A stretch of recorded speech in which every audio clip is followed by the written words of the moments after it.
ప్రభువునందు ప్రియులారా, మీ అందరికీ నూతన సంవత్సర శుభాకాంక్షలు తెలియచేస్తూ ఉన్నాను. మరొక సంవత్సరములోనికి మనలందరినీ ప్రవేశపెట్టిన మన ప్రభు అయిన యేసుక్రీస్తునకు మహిమ, ఘనత, ప్రభావాలను ఆరోపిస్తూ ఈ సంవత్సరపు తొలి ధ్యానాన్ని ప్రారంభిస్తూ ఉన్నాను. గత సంవత్సరం అంతా ఒకరోజు కూడా మానకుండా ప్రతి ఉదయకాలము మీతో వాక్యం పంచుకోవటానికి దేవుడు నాకు చేసిన సహాయాన్ని బట్టి నేను దేవునికి కృతజ్ఞుడనై ఉన్నాను. అలాగే గత సంవత్సరం అంతా అనుదినము యేసుతో అనే ఈ ఉదయకాల సందేశాలను విని నన్ను ప్రోత్సహించిన వీక్షకులైన మీ అందరికీ నా హృదయపూర్వక వందనములు. నేటి ధ్యానము కొరకు యూదా పత్రిక 24వ వచనాన్ని చదువుకుందాం. తొట్టిల్లకుండా మిమ్మును కాపాడుటకును తన మహిమ ఎదుట ఆనందముతో మిమ్మును నిర్దోషులనుగా నిలవబెట్టుటకును శక్తిగల మన రక్షకుడైన అద్వితీయ దేవునికి మన ప్రభు అయిన యేసుక్రీస్తు ద్వారా మహిమయు, మహత్యమును, ఆధిపత్యమును, అధికారమును యుగములకు పూర్వమును ఇప్పుడును సర్వ యుగములను కలుగునుగాక. ఆమేన్. బైబిల్ అంతటిలో ఉన్న స్తోత్ర వచనాలలో ఒక గొప్ప స్తోత్ర వచనము మనం చదువుకున్న ఈ లేఖన భాగం. ఒక విశ్వాసి పాపం చేస్తే అది ఆ విశ్వాసి తప్పే గాని దేవుని తప్పు కాదు. ఈ నూతన సంవత్సరములో అడుగుపెట్టిన మనము మన జీవితాలను ఆయనకు సమర్పణ చేసుకొని ఆయనపై విశ్వాసాన్ని కనుపరిచితే ఆయన ఈ సంవత్సరం అంతా మనలను పాపములో పడకుండా కాపాడగలడు.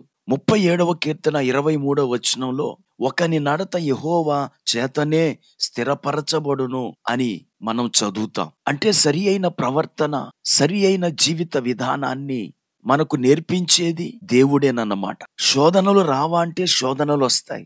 అనేక మంది మనలను ప్రలోభ పెడతారు. అయితే వాటన్నిటినీ అధిగమించి మన జీవితాన్ని పరిశుద్ధంగా కాపాడుకునే శక్తి, సామర్థ్యాలను దేవుడు తన కృప ద్వారా మనకు దయచేస్తాడు. రోమీయులకు రాసిన పత్రిక 6వ అధ్యాయం 14వ వచనం చూడండి. మీరు కృపకే గాని ధర్మశాస్త్రమునకు లోనైన వారు కారు గనుక పాపము మీ మీద ప్రభుత్వము చేయదు. ఈ సంవత్సరం మీరు ఏమి సాధించాలనుకుంటున్నారో నాకు తెలియదు గాని ఈ సంవత్సరం మీ టార్గెట్ పరిశుద్ధ జీవితమై ఉండాలని నేను ప్రబోధిస్తున్నాను. అంతకు మించిన గొప్ప గురి మనకేమీ లేదు.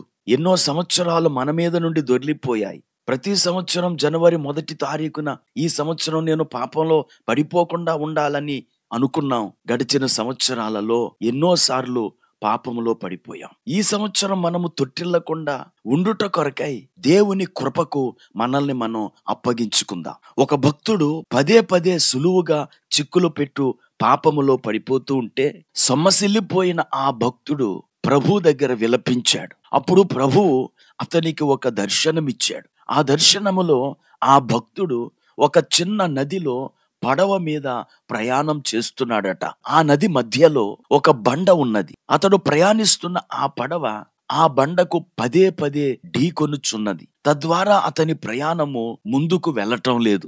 అప్పుడు ఆ భక్తుడు దేవునికి మొర్రపెట్టాడు. అతడు ఎప్పుడైతే ప్రార్థన చేశాడో దేవుని యొక్క కృపే ఒక మహాసముద్రంగా అతడు ప్రయాణిస్తున్న నదిని ముంచెత్తింది. నీటి మట్టం క్రమంగా పెరగసాగింది. అప్పుడు ఆ నీటిలో అతని పడవను పదే పదే ఢీకొన్న బండ మునిగిపోయింది. ఇప్పుడు ఆ భక్తుడు ఆ బండ మీదుగా ఎటువంటి ఆటంకము, శ్రమ లేకుండా దాటి వెళ్ళిపోయాడు. ప్రియులారా, ఈ సంవత్సరము కూడా దేవుడు మనలను అలాగే దాటించగలడు. గత సంవత్సర కాలమంతా నీవు దాటలేని బండ వంటి పరిస్థితులను, పాపములను, వ్యసనములను అధిగమించుటకు ఆయన తన కృపను విస్తరింపచేసి దాటించగలడు. గనుక ఈ మొదటి రోజున మీరందరూ ఆ కృప కొరకు ప్రార్థన చెయ్యండి. ప్రతి ఉదయమున అనుదినము యేసుతో అను దేవుని యొక్క వాక్య ధ్యానములను విని దినమును నూతనంగా ప్రారంభించండి. దేవుడు తన అపారమైన కృపను ఈ సంవత్సరమంతా మీకు అనుగ్రహిస్తాడు.